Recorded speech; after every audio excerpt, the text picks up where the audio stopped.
Naglabas na rin ng 125cc scooter ang Kawasaki, at ilalabas yan ngayong month of September dito sa Pilipinas. Magandang balita ito, lalo na't alam naman natin na maganda rin at matibay ang gawa ng Kawasaki. Kaya siguradong madami ang tatangkilik dito sa bagong motor na ito. Pagdating naman sa presyo, siguradong matutuwa kayo dahil napakaabot kaya lang ng kanyang presyo. Kaya wag na natin patagalin pa para pag-usapan agad natin.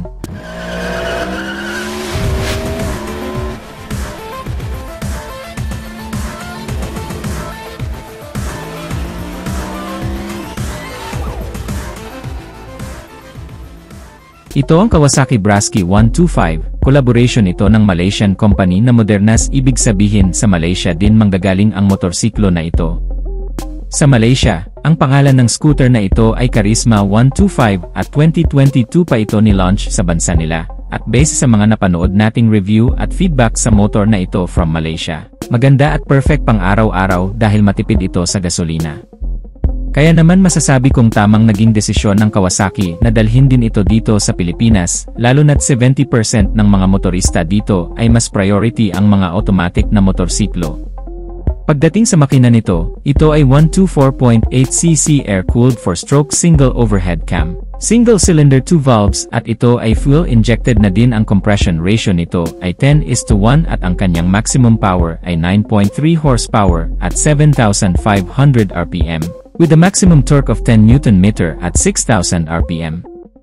Malaki din ang fuel capacity nito, 5.1 liters, kaya matagal bago ka maubusan ng gasolina. Kumukonsumo lang ito ng 43 to 45 km per liter.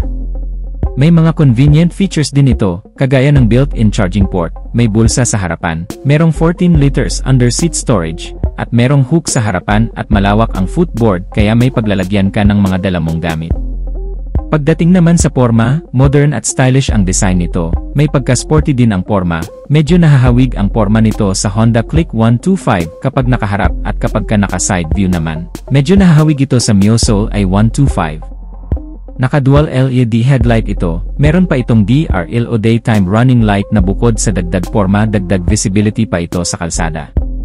So dito pa lang sa harapan nito talagang napakaganda at very head-turner ang kanyang porma. Sa tail light naman naka-LED na din at malaki ang tail light nito, kaya kitang-kita talaga sa kalsada. Then yung mga turn signal lights naman ay nasa loob, pati dito sa likuran, napaka-sporty din ng kanyang disenyo. Pagdating naman sa instrument cluster nito, ito ay combination ng analog and digital display. Naka-analog display ang kanyang speedometer, at ang kanyang fuel indicator at odometer ay naka-digital. At kung pagmamasdan natin, napakaganda rin ang kanyang disenyo, wala ka nang kailangang pindutin dyan at madaling maintindihan ang kanyang mga indicators. Sa mga switches naman, meron siya ditong high beam and low beam, busina, at ang kanyang signal light. Sa kabila naman ay kanyang hazard switch, push start at bukod sa kanyang electric push start ay meron pa itong kick start. Pagdating naman sa mga gulong nito, ang sukat ng kanyang gulong sa harapan ay 80/90/14, sa likod naman ay 90/90/14, at naka-tubeless na ito pareho, at napakaganda rin ang disenyo ng kanyang mags. Hindi mo na kailangang ipa-repaint dahil color silver na ito at bumagay sa kanyang porma. Sa suspension naman, naka-telescopic fork sa harapan at naka-single shock naman dito sa likuran. Pagdating naman sa kanyang preno o sa braking system, naka-single disc brake with 2-piston caliper sa harapan. Sa likuran naman ay naka-drum brake at malakas ang stopping power nito, dahil nga ito ay naka-dual piston caliper na. Maganda ang disenyo ng kanyang muffler. Meron itong heat guard kaya safe ang paa mo, dahil kahit madikit kayo dito hindi kayo mapapaso. Meron pa siyang end cap sa dulo. Color silver kaya bumagay din sa kanyang porma, dahil very average Filipino rider friendly ang motor na to, dahil napakababa lang ng kanyang seat height, 770mm lang ito. Kaya perfect na perfect talaga sa mga kahit mga 5 flat ang height kayang-kayang ay drive ang motor na to. At ang maganda dito sobrang lightweight lang nito, dahil 108 kilos lang, hindi ka mahihirapang magmaniobra, at hindi ka mahihirapang mag-double stand sa motor na to. Malapad din ang kanyang upuan kaya komportable ka rin talaga sa mahabang biyahe, at ganun din ang angkas mo, siguradong mag-i-enjoy dito.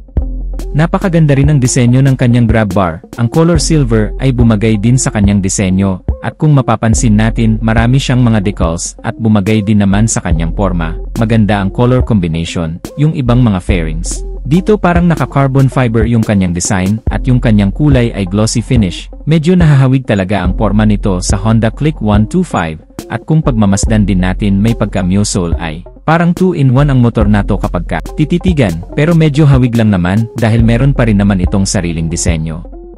Napakaganda at kagaya ng sabi ko kanina magiging available ito ngayong month of September. Nakakatuwa lang isipin, dahil sobrang tagal nang walang scooter na nilalabas ang Kawasaki, at ngayon meron na itong Kawasaki Brasky 125 at sobrang affordable lang, dahil nagkakahalaga lang ito ng 75,000 pesos. Price may vary without prior notice, kaya naman sigurado akong madami ang magkaka-interest bumili dito sa motor na to, dahil unang-una napakaganda ng kanyang disenyo, meron pa siyang mga convenient features at napakatipid sa gasolina. So ano ang masasabi nyo dito sa bagong Kawasaki Brasky 125 na ito? Paki-comment nyo na lang sa baba ang inyong opinion, at kung nagustuhan mo naman ang video nating to, just hit like. At kung bago ka lang sa aking YouTube channel, ay huwag kalimutang mag-subscribe. Paki-click na rin ang notification bell icon para sa mga susunod kong video ay updated ka palagi. So hanggang dito na lang muna tayo mga ka-Wizard Moto. Salamat sa walang sawang pagsuporta. Ride safe as always and God bless.